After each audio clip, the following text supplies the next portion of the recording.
అందరికీ నమస్కారం అండి. Welcome back to my channel జై గురుదత్త ఎస్విఎస్. ఈరోజు పేతాల కథల్లో వ్యర్థ ప్రయాస అనే చక్కని కథను విందాం.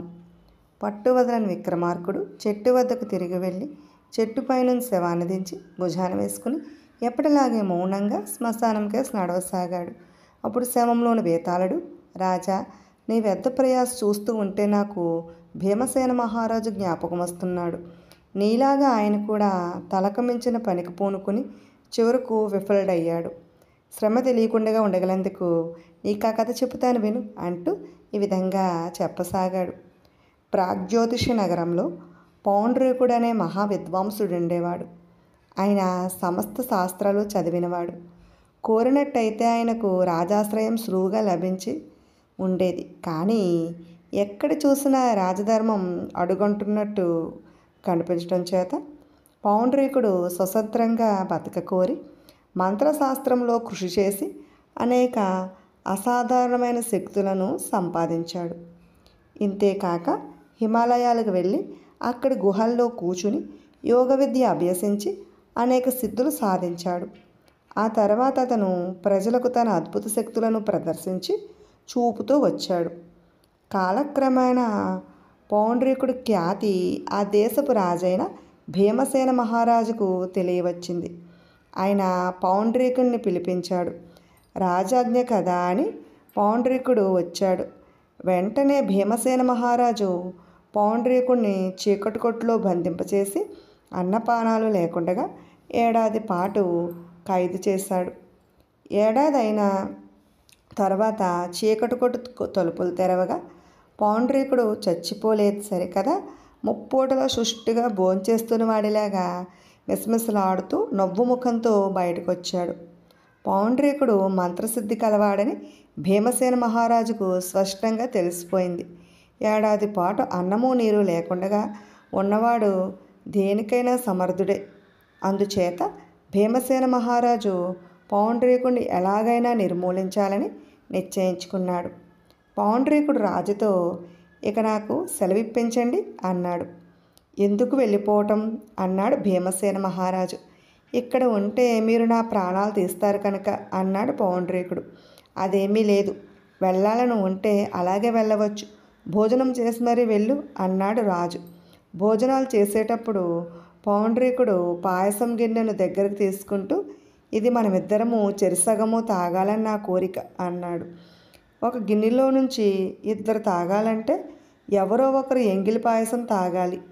ఈ పౌండ్రీకుడు తన ఎంగిలి తాగమంటాడేమోనని భీమసేన మహారాజుకు అనుమానం కలిగింది. కానీ పౌండ్రీకుడు ఒక చెంచా తీసుకుని పాయసాన్ని రెండుగా కోశాడు. ఆ తర్వాత అందులో సగం తాను తాగి, మిగిలినది మీరు తాగండి మహారాజా అన్నాడు. భీమసేన మహారాజు పౌండ్రీకుడి శక్తులకు అద్భుతం చెంది కూడా పాయసాన్ని తాగటానికి పస్తాయించాడు. అది గమనించి పౌండ్రీకుడు, పోనివ్వండి, అది కూడా నేనే తాగేస్తాను అంటూ పాయసం గిన్నె ఖాళీ చేసి ఆ గిన్నెను పైకి ఎగరేశాడు.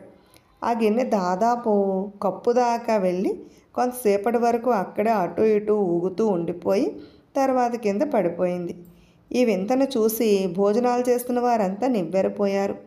తీరా గిన్నె కింద పడినాక పౌండ్రీకుడి కోసం చూస్తే అతను ఎక్కడా కనిపించలేదు. పౌండ్రీకుడిని ఎలాగైనా చంపి తీరాలన్న నిర్ణయం భీమసేన మహారాజుకు మరింత బలంగా కలిగింది. అతన్ని పట్టుకురమ్మని భటులను పంపించాడు. రాజభటులు పౌండ్రీకుడి ఇంటికి వచ్చి వెతికారు. ఇది గ్రహించి పౌండ్రీకుడు ఒక ఆవుగా మారి తన ఇంటి ముందుండే ఆవుల మందలో చేరిపోయాడు.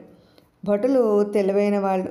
వారు ఆవులను లెక్కించి ఉండవలసిన దానికన్నా ఒకటి ఎక్కువ ఉన్నట్టు కనిపెట్టి ఆవులతో, రాజుగారు నీతో మాట్లాడని మాత్రమే కోరుతున్నారు, భయపడక నీ నిజరూపం ధరించు అన్నారు.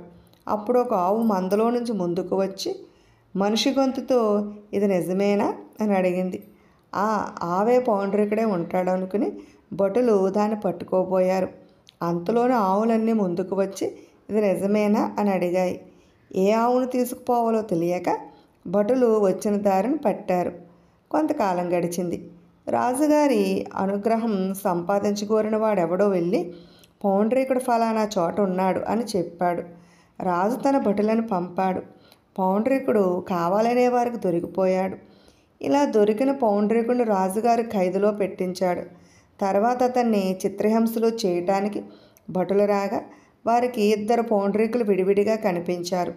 వారిలో ఒకడు ఖైదు వెలుపల ఉన్నాడు, రెండోవాడు ఖైదు లోపల నిలబడి ఉన్నాడు. భటులు వచ్చి ఈ మాట చెప్పేసరికి భీమసేన మహారాజుకు మండిపోయింది. మీరా అధముణ్ణి వధ్యశిల వద్దకు తీసుకుపోయి తల తీసేయండి అని ఆయన ఆజ్ఞాపించాడు. అయితే ఈ ఆజ్ఞ నిర్వర్తించే లోపుగా పౌండ్రీకుడు అదృశ్యమైపోయాడు. వెంటనే నగర ద్వారాలన్నీ మూయించి పౌండ్రీకుడు కోసం నగరమంతా గాలించారు.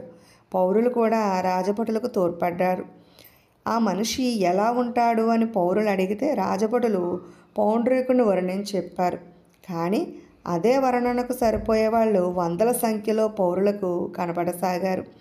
ఎవరిని పట్టుకోవాలో వారికి తెలియలేదు. ఈ సంగతి విని భీమసేనుడు పౌండ్రీకుడిలాగా కనిపించిన ప్రతి ఒక్కడిని చంపండి అని తన భటులకు ఉత్తర్విచ్చాడు. భటులు పౌండ్రీకుడు లాంటివాడిని ఒకడిని చంపి గోతంలో వేసి తీసుకుని రాజుగారి ఎదుట నిలబెట్టారు. గోతం విప్పి చూస్తే దాని నిండా గడ్డి పీచు కనిపించాయి, కానీ శవం లేదు. ఇన్నిసార్లు అపజయం పొందినప్పటికీ పౌండ్రీకుడిని చంపించాలనే నిర్ణయాన్ని భీమసేన మహారాజు మార్చుకోలేదు. ఆయన తన సేనానాయకుడిని పిలిచి, నీవు 10,000 మంది సైనికులను వెంట పెట్టుకుని బయలుదేరి ఎలాగైనా ఆ పౌండ్రీకుడిని చంపిరా అని ఆజ్ఞాపించాడు. సేనానాయకుడు తన సేనతో సహా దేశాటను ప్రారంభించాడు. ఆయన ఒక మైదానంలో విడిసి ఉండగా పౌండ్రీకుడు సేనాపతి గుడారం ముందుకు వచ్చి నిలబడ్డాడు. ఆయన ఒక చేతిలో చట్టి, రెండో చేతిలో ఒక సంచి ఉన్నాయి. ఆయన వాటిని కింద పెట్టి, సేనాపతి, నేను పౌండ్రీకుడిని. నీకు నీ సైనికులకు విందు చేయడానికి ఈసారా ఈ భోజనము తెచ్చాను అన్నాడు. పౌండ్రీకుడు తన మంత్రశక్తిని ప్రదర్శించబోతున్నాడని సేనాపతికి అర్థమైనది. ఆయన ఆ శక్తులను గురించి విని ఉన్నాడు, కానీ స్వయంగా చూడలేదు. అందుచేత ఆయన పౌండ్రీకుడితో విందు చెయ్యండి, కానీ మేము 10,000 మంది ఉన్నాం అన్నాడు. పర్వాలేదు, ఒక్కొక్కరినే రమ్మనండి అన్నాడు పౌండ్రీకుడు. ఆ చట్టిలో నుంచి ఎంత సారా తీసినా ఇంకా వస్తూనే ఉన్నది. అలాగే సంచిలో నుంచి ఎంత ఆహారం తీసినా వస్తూనే ఉన్నది. సైనికులందరికీ పూర్తిగా కైపెక్కింది. వారు ఆ చట్టీని సంచిని కాజేద్దామని యత్నించారు, కానీ ఎంతమంది పట్టిలాగినా అవి రెండు భూమికి ఖర్చుకుపోయి కదలలేదు. ఇంత మహిమగలవాణ్ణి నేను చంపటమేమిటి అనుకుని సేనాపతి పౌండ్రీకుడిని తన దారిన వెళ్ళిపోనిచ్చాడు. ఇది జరిగిన కొన్నాళ్లకు ఒకనాటి సాయంకాలం భీమసేన మహారాజు ఒంటరిగా ఉన్న సమయంలో పౌండ్రీకుడు ప్రత్యక్షమై, మహారాజా, అలా ఉద్యానవనం కేసి వ్యాహ్యాలి పోదామా అని అడిగాడు. నువ్వు నడుస్తూ ఉండు, నేను వెనకటైతే గుర్రం మీద వస్తాను అన్నాడు భీమసేన మహారాజు. తర్వాత ఆయన తన కత్తిని తీసుకుని గుర్రమెక్కి బయలుదేరాడు. రాజు కొంత దూరం వెళ్ళాక ముందు నడుస్తూ పౌండ్రీకుడు కనిపించాడు. దారి నిర్మానుష్యంగా ఉన్నది.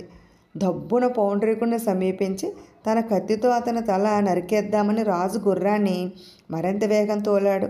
పౌండ్రీకుడు పావుకోళ్ళు ధరించి నింపాదిగాను నడుస్తున్నప్పటికీ రాజుగారి గుర్రం అతన్ని చేరుకోలేకపోయింది.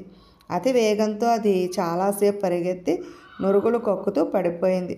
రాజు కూడా దాంతోపాటే స్పృహ తప్పి పడిపోయాడు. పౌండ్రీకుడు ఏమైనది ఎవరికీ తెలియదు. బేతాళుడి కథ చెప్పి, రాజా, నా ఒక్క సందేహం, పౌండ్రీకుడు శక్తులు తనకు అతీతమైనవని భీమసేన మహారాజుకు మొదటనే తెలిసి ఉండాలి. మందమతి అనుకున్న రెండోసారి తెలిసి ఉండాలి. ఆ సంగతి తెలిసి కూడా ఆయన పౌండ్రీకుడిని రూపుమాపడానికి అన్ని యత్నాలు ఎందుకు చేశాడు? తన సేనానాయకుడు గ్రహించిన సంగతి రాజు గ్రహించలేదా? గ్రహించితే ఆ ప్రయత్నం ఆయన ఎందుకు మానుకోలేదు? ఈ ప్రశ్నకు సమాధానం తెలిసి కూడా చెప్పకపోయావో నీ తల పగిలిపోతుంది అన్నాడు. దానికి విక్రమార్కుడు, ఒక్క అనుభవం కలగకముందే భీమసేన మహారాజుకు పౌండ్రీకుడు శక్తి తన శక్తులన్నింటినీ మించిందని తెలుసు. అందుచేతనే మొట్టమొదటి నుంచి ఆయన పౌండ్రీకుడిని చంపడానికే ప్రయత్నించాడు. ఆయన అలా చేయటంలో వింత ఏమీ లేదు. తన రాజ్యంలో తనను మించిన శక్తిమంతుడు ఉన్నంతకాలము ఏ రాజు సహించలేడు. ఏ రాజ్యంలోనైనా సర్వశక్తి సంపన్నుడు రాజా అయి ఉండాలి. అలా కాని పక్షంలో అతని పరిపాలన అపహాస్యం అవుతుంది. అందుచేత భీమసేన మహారాజు పౌండ్రికుణ్ణి యత్నించడం సహజమే. ఆయన యత్నాన్ని యత్నమనటానికి కూడా లేదు. ఎందుకంటే ఎంత సిద్ధ పురుషులైనప్పటికీ చిరంజీవులు కారు. మరణం వారికి ఎప్పటికైనా రాసిపెట్టే ఉంటుంది. ఆ మరణం తనకు అనుకూలంగా ఉండగలేందుకే భీమసేన మహారాజు ప్రయత్నించాడు. అందులో కూడా తప్పేమీ లేదు అన్నాడు. రాజుకి విధంగా మౌనభంగం కలగగానే బేతాళుడు శవంతో సహా మాయమై మళ్ళీ తిరిగి చెట్టెక్కేశాడు. విన్నారు కదండి. ఇటువంటి మరెన్నో చక్కని కథలను వినాలనుకుంటే ఫస్ట్ మా ఛానల్ని సబ్స్క్రైబ్ చేసుకోండి. ప్రక్కనే ఉన్న బెల్ ఐకాన్ క్లిక్ చేయండి. మేము చేసిన వీడియోస్ నోటిఫికేషన్ కోసం బెల్ ఐకాన్ క్లిక్ చేయండి. అలాగే లైక్ చేయండి, షేర్ చేయండి, కామెంట్ కూడా చేయండి. Thanks for watching.